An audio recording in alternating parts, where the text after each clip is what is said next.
भगवद गीता 13वां अध्याय। इसके उपरांत श्री कृष्ण भगवान फिर बोले, हे अर्जुन, यह शरीर क्षेत्र है ऐसे कहा जाता है, और उसको जो जानता है उसको क्षेत्रज्ञ ऐसा उनके तत्व को जानने वाले ज्ञानी जन कहते हैं। और हे अर्जुन, तू सब क्षेत्रों में क्षेत्रज्ञ अर्थात जीवात्मा भी मेरे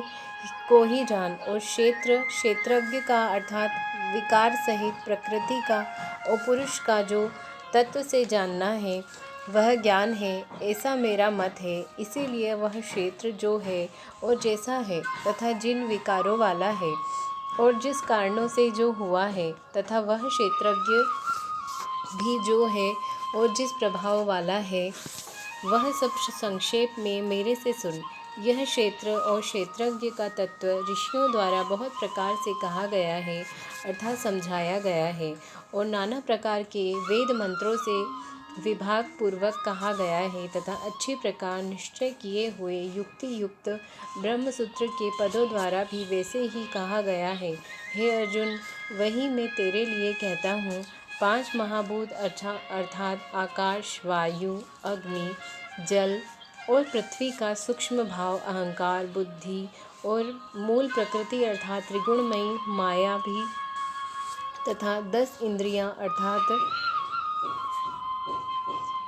श्रोत्र, त्वचा, नेत्र, रसना और घ्राण एवं वाक, हस्त, पाद, उपस्थ और गुदा, एक मन और 5 इंद्रियों के विषय अर्थात शब्द, स्पर्श, रूप, रस और गंध, तथा इच्छा, द्वेष, सुख, दुख और स्थूल देह का पिंड एवं चेतनता और धृति, इस प्रकार यह क्षेत्र विकारों के सहित संक्षेप से कहा गया। हे अर्जुन, श्रेष्ठता के अभिमान का अभाव, दंभाचरण का अभाव, प्राणी मात्र को किसी प्रकार भी न सताना, और क्षमा भाव तथा मन वाणी की सरलता, श्रद्धा भक्ति सहित गुरु की सेवा, बाहर भीतर की शुद्धि, अंतःकरण की स्थिरता, मन और इंद्रियों सहित शरीर का निग्रह, इस लोक और परलोक के संपूर्ण भोगों में आसक्ति का अभाव और अहंकार का भी अभाव, एवं जन्म मृत्यु जरा और रोग आदि में दुख दोषों का बारंबार विचार करना, पुत्र, स्त्री, घर और धन आदि में आसक्ति का भाव और ममता का न होना, तथा प्रिय अप्रिय की प्राप्ति में सदा ही चिंतन का सम रहना अर्थात मन के अनुकूल तथा प्रतिकूल के प्राप्त होने पर हर्ष, शोक आदि विकारों का न होना, मुझ परमेश्वर में एक ही भाव से स्थिति रूप ध्यान योग के द्वारा अव्यभिचारिणी भक्ति तथा एकांत और शुद्ध देश में रहने का स्वभाव, और विषयासक्त मनुष्यों के समुदाय में प्रेम का न होना, तथा अध्यात्म ज्ञान में नित्य स्थिति और तत्व ज्ञान के अर्थ रूप परमात्मा को सर्वत्र देखना, यह सब तो ज्ञान है, और जो इससे विपरीत है वह अज्ञान है, ऐसे कहा है। हे अर्जुन,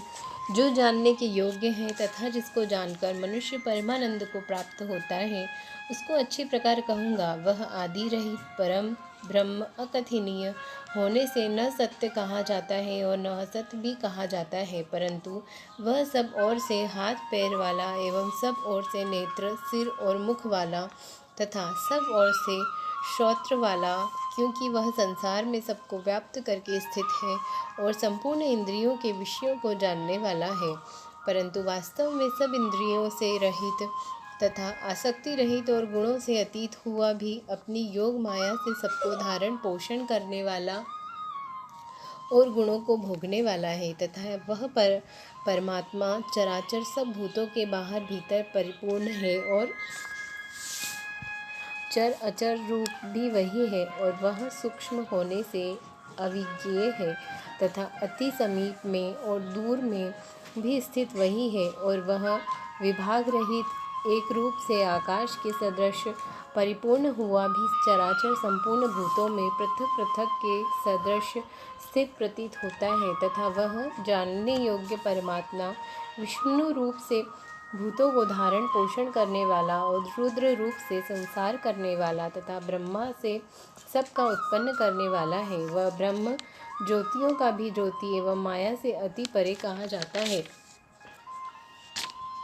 तथा वह परमात्मा बोध स्वरूप और जानने के योग्य एवं तत्वज्ञान से प्राप्त होने वाला और सबके हृदय में स्थित है। हे अर्जुन, इस प्रकार क्षेत्र तथा ज्ञान और जानने योग्य परमात्मा का स्वरूप संक्षेप में कहा गया। इसको तत्व से जानकर मेरा भक्त मेरी स्वरूप को प्राप्त होता है। हे अर्जुन, प्रकृति अर्थात त्रिगुणमयी मेरी माया और जीवात्मा अर्थात क्षेत्रज्ञ, इन दोनों को ही तू अनादि जान और राग द्वेष आदि विकारों को तथा त्रिगुणात्मक संपूर्ण पदार्थों को भी प्रकृति से ही उत्पन्न हुए जान, क्योंकि कार्य और करण के उत्पन्न करने में हेतु प्रकृति कही जाती है और जीवात्मा सुख दुखों के भोक्तापन में अर्थात भोगने में हेतु कहा जाता है। परंतु प्रकृति में स्थित हुआ ही पुरुष प्रकृति से उत्पन्न हुए त्रिगुणात्मक सब पदार्थों को भोगता है और इन गुणों का संग ही इस जीवात्मा के अच्छी बुरी योनियों में जन्म लेने में कारण है। वास्तव में तो यह पुरुष इस देह में स्थित हुआ भी पर अर्थात त्रिगुणमयी माया से सर्वथा अतीत ही है। केवल साक्षी होने से, उपद्रष्टा और यथार्थ सम्मति देने वाला होने से, अनुमंता एवं सबको धारण करने वाला होने से भर्ता, जीव रूप से भोक्ता तथा ब्रह्मादिकों का भी स्वामी होने से महेश्वर और शुद्ध सच्चिदानंद घन होने से परमात्मा ऐसा कहा गया है। इस प्रकार पुरुष को और गुणों से सहित प्रकृति को जो मनुष्य तत्व से जानता है, वह सब प्रकार से बरतता हुआ भी फिर नहीं जन्मता है अर्थात पुनर्जन्म को नहीं प्राप्त होता है। हे अर्जुन, उस परम पुरुष परमात्मा को कितने ही मनुष्य और शुद्ध हुई सूक्ष्म बुद्धि से ध्यान के द्वारा हृदय में देखते हैं तथा अन्य कितने ही ज्ञान योग के द्वारा देखते हैं और अपर कितने ही निष्काम कर्म योग के द्वारा देखते हैं, परंतु इनमें दूसरे अर्थात जो मंद बुद्धि वाले पुरुष हैं, वे स्वयं इस प्रकार न जानते हुए दूसरों से अर्थात तत्व के जानने वाले पुरुषों से सुनकर ही उपासना करते हैं। अर्थात उन पुरुषों के कहने के अनुसार ही श्रद्धा सहित तत्पर हुए साधन करते हैं और वे सुनने के परायण हुए पुरुष भी मृत्यु रूप संसार सागर को निसंदेह तर जाते हैं। हे अर्जुन, यावन मात्र जो कुछ भी स्थावर जंगम वस्तु उत्पन्न होती है, उस संपूर्ण को तू क्षेत्र और क्षेत्रज्ञ के संयोग से ही उत्पन्न हुई जान। अर्थात प्रकृति और पुरुष के परस्पर के संबंध से ही संपूर्ण जगत की स्थिति है। वास्तव में तो संपूर्ण जगत नाशवान और क्षणभंगुर होने से अनित्य है। इस प्रकार जानकर जो पुरुष नष्ट हुए सब चराचर भूतों में नाश रहित परमेश्वर को समभाव से स्थित देखता है, वही देखता है, क्योंकि वह पुरुष सब में संभाव से स्थित हुए परमेश्वर को समान देखता हुआ अपने द्वारा आपको नष्ट नहीं करता, अर्थात शरीर का नाश होने से अपनी आत्मा का नाश नहीं मानता। इससे वह परम गति को प्राप्त होता है। और जो पुरुष संपूर्ण कर्म को सब प्रकार से प्रकृति से ही किए हुए देखता है, अर्थात इस बात को तत्व से समझ लेता है कि प्रकृति से उत्पन्न हुए संपूर्ण गुण ही गुणों में बरतते हैं तथा आत्मा को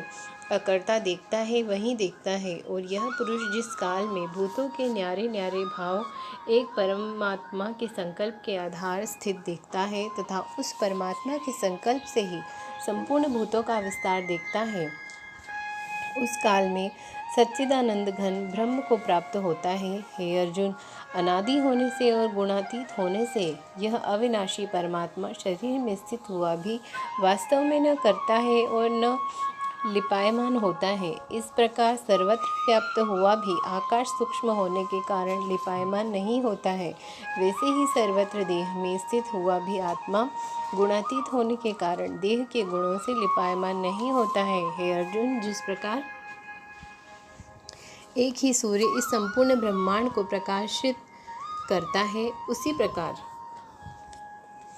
एक ही आत्मा संपूर्ण क्षेत्र को प्रकाशित करता है, अर्थात नित्य बोध स्वरूप एक आत्मा की ही सत्ता में संपूर्ण जग वर्ग प्रकाशित होता है। इस प्रकार क्षेत्र और क्षेत्रज्ञ के भेद को तथा विकास रहित प्रकृति से छूटने के उपाय को जो पुरुष ज्ञान नेत्रों द्वारा तत्व से जानते हैं, वे महात्मा जन परम ब्रह्म परमात्मा को प्राप्त होते हैं। जय श्री कृष्ण।